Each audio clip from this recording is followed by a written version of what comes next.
Ito po mga kababayan, Sara Duterte naninindigan na hindi po siya magre-resign kahit tadta rin siya ng impeachment complaint. Ayun na.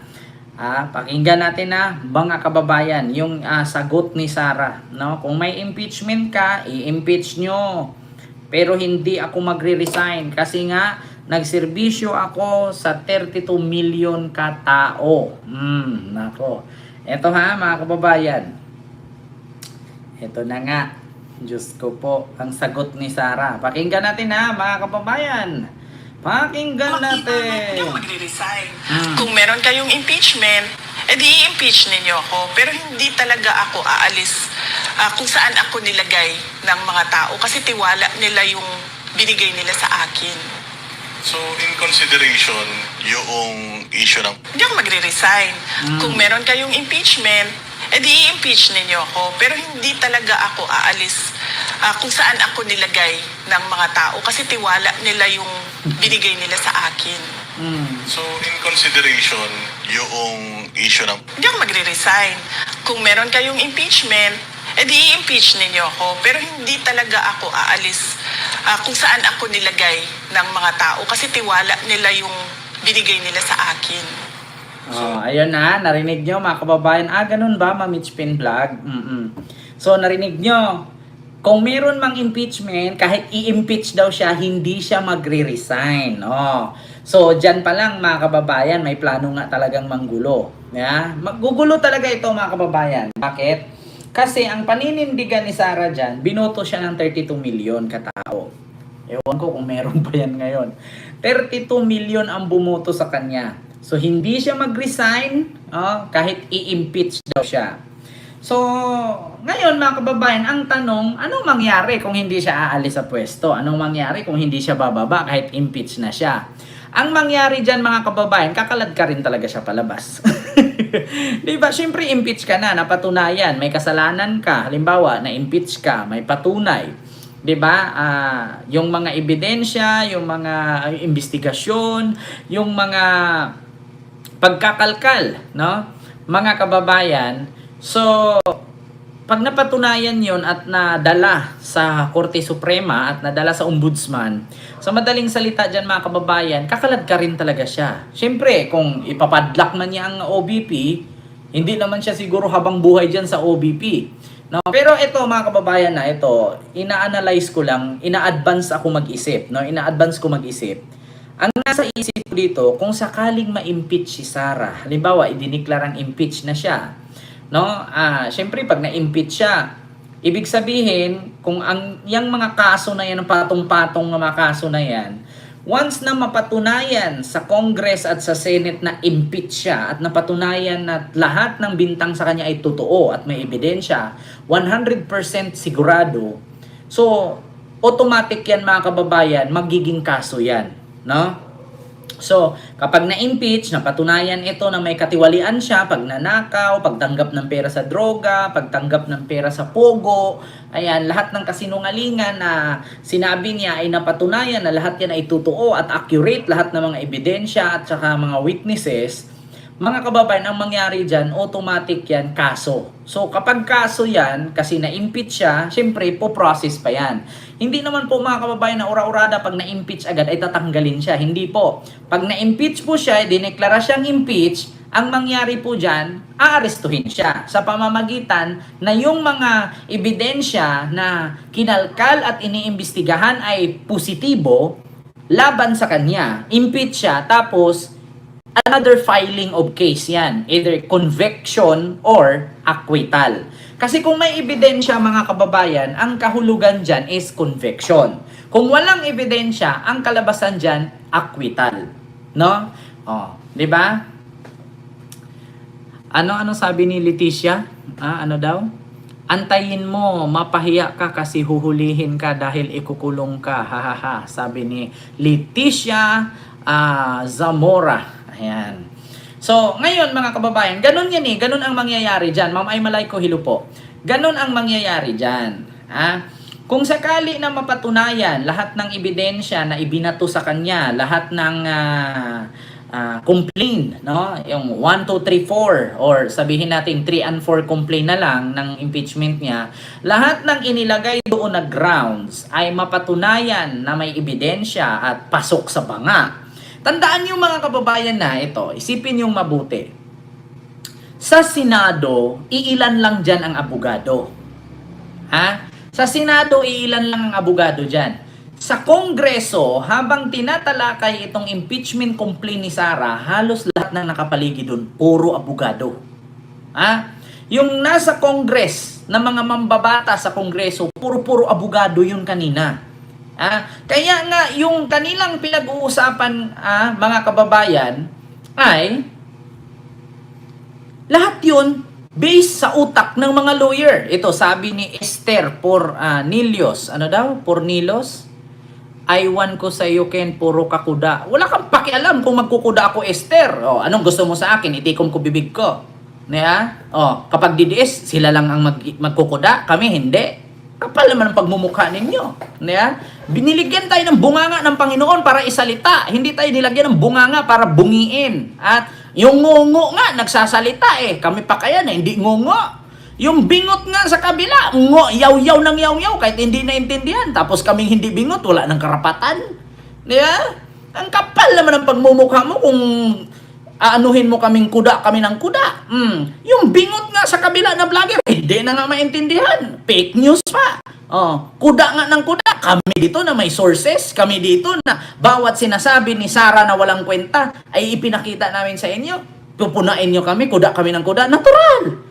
Hindi naman kami nakukuda dito na para maging bobo Kumukuda kami dito para gawin kayong matalino. Kasi ang dami ninyong DDS na puro bobo. Sinampal na kayo ng katotohanan, pinakain na kayo ng katotohanan, inapakan, dinaganan, inipit, di ba? Lata na kayo sa katotohanan. Bobo pa rin kayo, di ba? Biruin niyo yan, nakulong na lahat-lahat si Digong. Ang paningin ninyo, mabuti pa rin siyang tao. Putang ina, walang taong mabuti na nakukulong. Ibig sabihin na kulong, may problema. Kung walang problema, hindi ka makukulong. Ganun lang yun. Kung wala siyang kasalanan, makakalaya siya. Kung may kasalanan siya, mabulok siya dun. Ganun yun. Kasimple. Balik tayo doon kay Sara. Ganun ang mangyari, mga kababayan. Kung yung lahat ng complaint, na ibinato at ibinintang sa kanya ay mapatunayan, at ibinato at ibinintang sa kanya ay magkatotoo based sa mga investigasyon, ang mangyayari dyan ay impeach at kung may ebidensya, conviction or convicted pag nakasuhan na. Conviction or acquittal. Dalawa lang pagpipilian yan. Kung walang ebidensya, hindi tatalab, acquittal.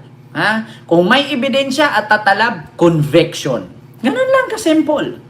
Diba? Buti nga ako dito, nagkukuda pinaliwanag sa mga bobong DDS saan kayo makikinig? Sa ngungo na vlogger? Hindi nyo na nga maintindihan, fake news pa. Saan kayo nakakita? Kauna-unahan sa Philippine history, ngungo, chismoso, nakasuhan. Ang pangit. So, yun po yun, mga kababayan. So, ang sabi ni Sara, kung may impeachment kayo or impeach nyo ko, pero ayaw kong bumaba sa aking posisyon kasi sinerbisyuhan niya ang 32 million ka botanteng Pilipino. Ngayon mga kababayan, hindi ko naman po masisi ang bumoto sa kanya na umabot ng 32 million kasi nauto nga, naloko, nabudol. Diba? Dalawa lang yan mga kababayan. Kung ayaw niya, kung ayaw niya mga kababayan, bumaba, nasa sa kanya na yan. 'Di ba? Sabi ni Pahada, akla, dyan pa si Tong at Baste. Wala akong pakialam kung nandyan si Pulong at si Baste. Ano bang nagawa ng mga animal na yan? 'Di ba? Ganun yon mga kababayan. 'Di ba? Kaya sa totoo lang, kung ayaw niyang bumaba, edi wag, 'di ba? Sino bang kakalad ka rin ng NBI? Sino bang kakalad ka rin ng CIDG? 'Di ba? Kung gagawin ninyo, magtawag ka ng mga supporter mo. Tawag dito, gagawin mong human shield, 'di ba? Kung naalala ninyo mga kababayan, sa base dito sa statement ni Sara na ayaw niya mag-resign kahit i-impeach siya. So ang mangyari dito, pareho siya kay Kibuloy. No? Ang mangyari dyan, magkakagulo yan, magkakagulo. Bakit? Magtatawag yan ng mga vloggers. Ha? Magtatawag yan ng mga supporter. Dadalhin niya sa office of the Vice President. Ganyan ang mangyayari, mga kababayan. Advance na tayo mag-isip. Kapag kasi Sara na impeach, di ba? Sinabi niya, ayaw niyang bumaba kasi binoto siya ng 32 million. Na butante. So, paninindigan niya yan. 32 million ang bumoto sa kanya. Tapos ma-impeach siya, ang gagawin niya dyan, dudumog lahat ng supporter niya. Pupunta lahat yan. Pagpunta lahat yan dyan, magkakagulo niyan. Katulad nung kung paano si Kibuloy inaristo sa Davao, ganyan ang mangyayari, mga kababayan. Magkakagulo yan. Iipon lahat yan. Tapos mananawagan yan sila, people power na, ganyan-ganyan yan. Tapos kapag nagkakagulo yan ngayon, syempre may mga pulis dyan, mga SWAT, mga sundalo, mga army, mga navy. Gaganyan yan, pupunta lahat yan ngayon doon para aristuhin si Sara. Ang mangyari dyan, idideklara nila yan na wala na, martial law na. Ganun ang mangyari, mga kababayan. Sasabihin agad nila, wa na, kawawa na, nagma-martial law na talaga. Ganun ang sasabihin niya nila. Kung naalala ninyo sa nangyari sa Davao, nung inaristo si Kibuloy, nagkakagulo sila doon. Ang daming supporter humarang. Hindi nila pinapapasok. Ganon mangyari ang gagawin nila. Based kasi dito sa sinabi ni Sara, ano bang mangyari sa ganitong statement niya? Magre-resign. Kung meron kayong impeachment, edi i-impeach ninyo ako. Pero hindi talaga ako aalis kung saan ako nilagay ng mga tao. Kasi tiwala nila yung binigay nila sa akin. So, in consideration, yung issue ng... Hindi ako magre-resign. Kung meron kayong impeachment, edi i-impeach ninyo ako. Pero hindi talaga ako aalis kung saan ako nilagay ng mga... So, sa madaling salita, mga kababayan, magkakagulo nga. Magkakagulo to. Kasi ang mangyari dyan, magtawag ng supporter yan. Papupuntahin lahat ng supporter. Manawagan yan. Tapos maglabas yung press release yan. Mag-live yan. Kung hindi mag-live, i-play niya. Or di kaya, basta parang ganun. Tapos, syempre, ang mga media niyan. Di ba? Ang mga media niyan, nandun agad lahat nakatutok. So, syempre, yung mga tao, pupunta yan. Pupunta doon, ipagtanggol nila si Sara, ganyan-ganyan. Katulad sa nangyari kay Digong. Ang nangyari kasi kay Digong, swinerte lang yung nag-aristo kay Digong kasi nasa loob siya ng NAIA. Hindi makakapasok ang mga supporter. Pero kung sa labas yun si Digong inaristo, magkakagulo, maraming masasaktan, maraming masusugatan, may possibility pa may mamamatay. Kasi sa totoo lang, maraming bobo na tanga-tangang uto-uto na ipagtanggol siya So ngayon, mga kababayan, kung sakali man, ako nag-advance na ako advance na ako mag-isip. Dito mga kababayan, naniniwala ako, 110% ma-impeach talaga si Sara. Congress and Senate, ma-impeach talaga siya. So dito pa lang sa kanyang sinabi, kung meron kayong impeachment, i-impeach nyo ako. Pero hindi ako bababa sa pwesto kung ano ang ibinigay sa akin. Magkakagulo yan. Maniwala kayo sa akin, mga kababayan. Magkakagulo yan. Doon na yan lalabas, mga kababayan, na may mga lalabas dyan ng mga supporter, yung mga retired generals, mga retired militaries. Doon yan, magkakagulo yan, mga kababayan. Maniwala kayo sa akin, magkakagulo yan.